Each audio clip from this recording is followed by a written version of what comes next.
Good afternoon, guys. Hi. We just thought we'd jump on here and see if anybody would hop on or just wanted to chat or ask us questions. It's been a busy wrestling week with Impact and Alan Five Angels on there.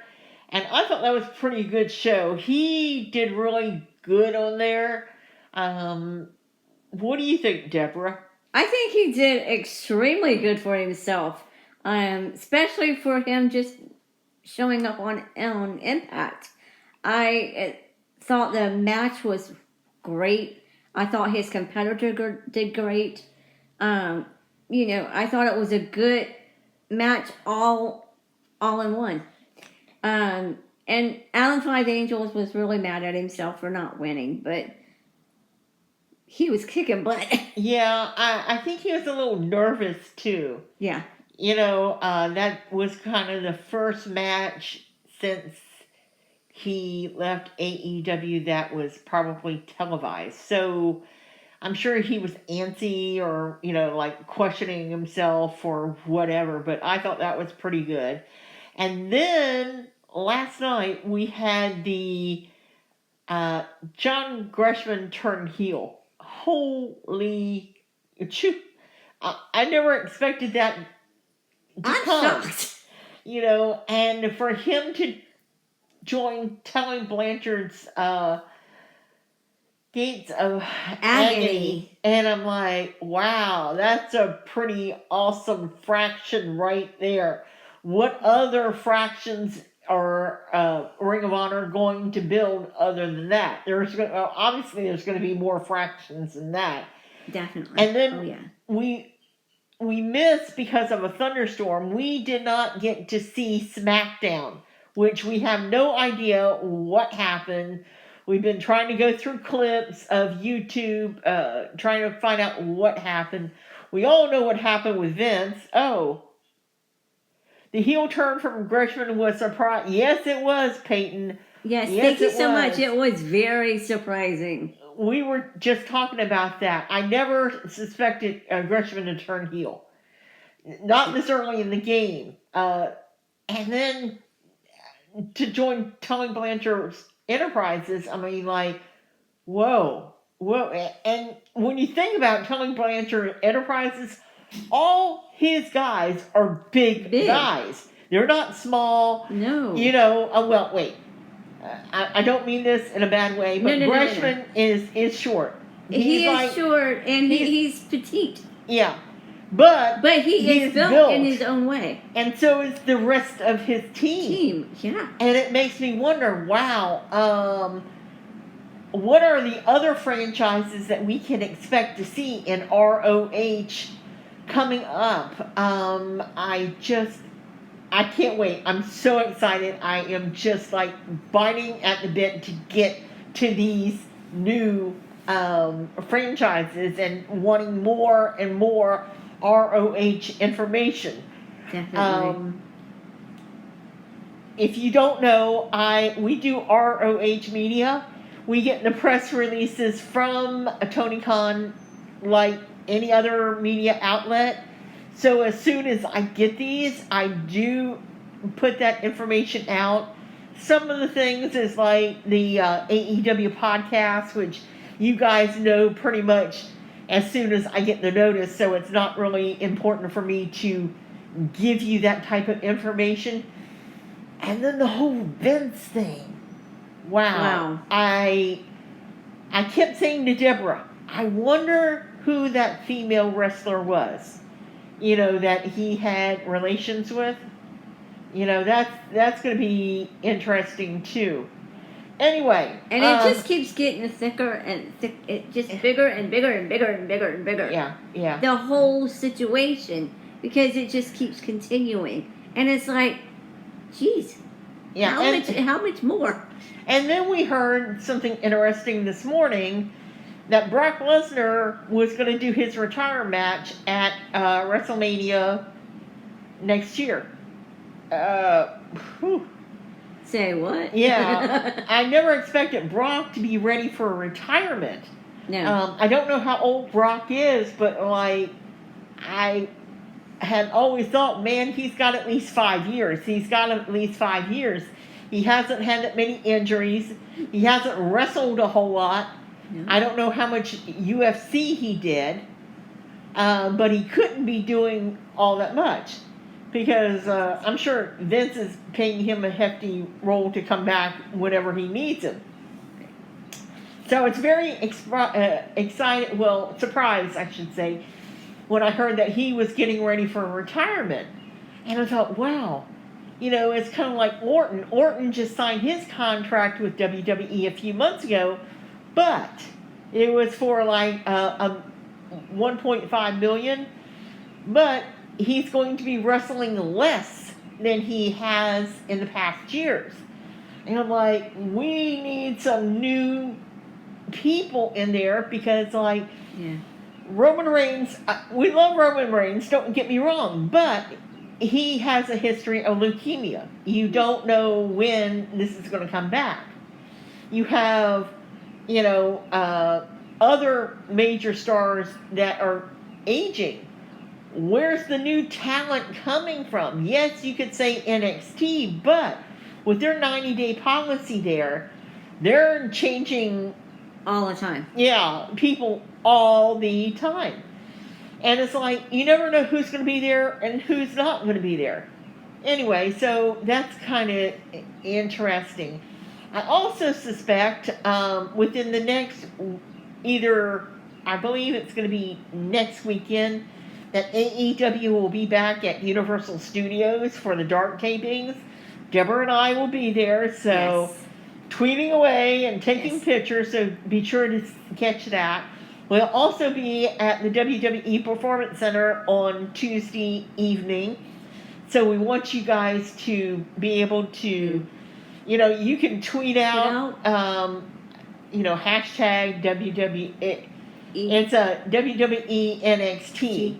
You know, that's how you can tweet during their live shows. I do that while we're there. So, because there's a lot of times that we get pictures, like during commercial breaks, they're still doing stuff Right. that we can share with you guys. We also, you know, we have JCW tomorrow. I'm excited. They usually put on some pretty great shows. Yes. They're usually like an hour and a half, 2 hour long shows. Plus, Nick Wayne is going to be wrestling there. I haven't seen, like I've said before, over and over and over again, that Nick Wayne has, I haven't seen him wrestle. He does have an AEW contract when he turns 18, so he does have a wrestling background. His dad was a wrestler. So it's going to be interesting on how this thing goes on. I would like to ask everyone, myself, from Dynamite, when the Dark Order came out with -1, who out there besides myself was annoyed that QT Marshall had to make an appearance? Well, I think what Deborah's talking about is when QT started making negative comments with -1 Yes. about his parents. And Yes. I just think that was a little below the belt. You know, here lately they've been like really hitting below the belt. You know, especially when they Christian Cage was going after Matt Hardy about Jeff and his Yeah. drinking. Or when he talked about Jungle Boy's mom, Yeah, you know, yeah. that Hitting kind of on stuff him. is just wrong. Yeah, I mean, I think there should be some lines not to be crossed. It's bad enough that -1 lost his dad. Mhm. We all love Brody. Yeah. Don't get me wrong. Of course. He was a great wrestler. He did absolutely great performances while he was in AEW, WWE, but,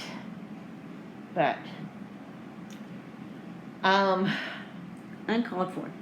uncalled for. Let me just say. Yeah, Uncalled yeah. for. Check.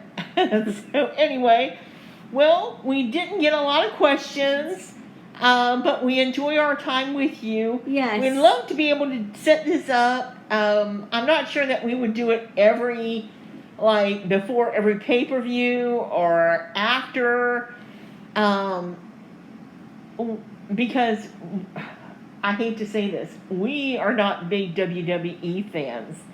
So we do watch the pay-per-views. I just kind of find them a lot of times repetitious. You know, how many times is the Usos going to fight Street Profits? Thank you. Oh, and then of course we just learned that they're going to break up the Street Profits. You know, like, what? Why? Yes, I mean, Yeah, Montez Ford, they want to make him into a singles competitor. What? And if you've noticed here lately, like on Raw, when they talk, when one of the announcers talks to the Street Profits, and Montez Ford has this look on his face. He looks so angry and so mad. No wonder he looks so mad. He doesn't want to break up the Street Profits. That's like his brother. You know? Yeah. I mean, and it's crazy because, you know, like in NXT, they love the Street Profits. They loved them when they went to WWE. Well, Raw. wait, a good case in point in this is Wes. Yes. When his partner did something that he shouldn't have done, Yes. and they had to let him go because of it, that left Wes, and he was up in the air like, what am I going to do without a tag team partner? Because that's what he has been, a tag team partner. And they've tried working singles with him, and it's not that he doesn't give it his all. He gives it his all and more, you know. But he is. It seems to me that he's lost without a tag team partner. He's so used to him. Yeah. Being in a tag team. And it would be different if they had just paired those two together, but they've been tag team partners for a long time. And then you just take the other person out of the equation. You can't just automatically stick him with a different partner. I feel so bad for Wes. You know, people cheer for him at NXT, they make signs for him, but it makes me wonder, okay, where are they going to take this? Yeah.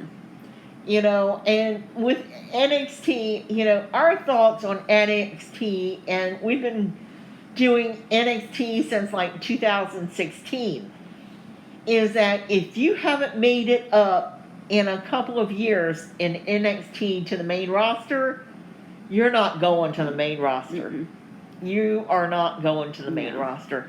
And that's sad because there are some people there that have been there as long as we have, and they haven't made main roster.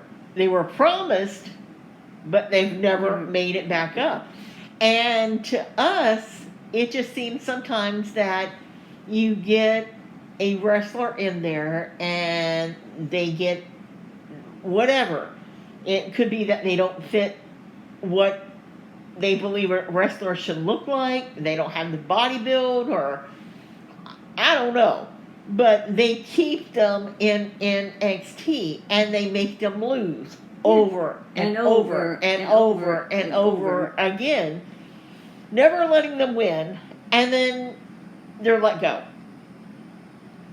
Or you have like Robert Strong, who he's been there for years, and he keeps losing matches, but yet they've just kept him. And that's they haven't fine. moved him up. And they haven't moved him up. And it's like, we're talking about Robert Strong here. You know, come on. You know, you got to do something with him. He's a great talent. So, why are you giving him these really, I'm going to call them really lame matches? Some of them. But that's just my view. Yeah. We also would like some input from you guys. When would you guys like to see us streaming? You know, we'd like to get some feedback, like, do you want it before pay-per-views? Do you want it before special events? Or do you want us to cover main events afterwards and then stream our input to you? I am hoping to do. I did it and I didn't like the way it turned out, but the next time that we go to the Universal Studios in Orlando for the AEW tapings, actually film the location for you. The problem that I'm having is that there's background music, and because of copyright laws, I can't silence the background music and be able to tell you where this is at, what's going on. Of course, anywhere you can't film inside anymore. You used to be able to film AEW Dark tapings, and that's why you've seen some on my earlier on our earlier videos, like J. Carhill, Brandy, whatever. But they don't let you do that anymore. And if they catch you, they ask you to leave. So we don't want to be caught. Yeah. Anyway, thank you. Yes, thank you so much. We appreciate you guys. Yes. We just want to bring more content to you, and we just need some ideas. So if you can flood our comment box, or if you want to send us emails at wrestling in 60 seconds at yahoo.com. Love to hear your opinions on what you'd like to see, what kind of material you want to see on our channel. Thanks for watching. Thanks for subscribing. And Deborah? As always, bye for now.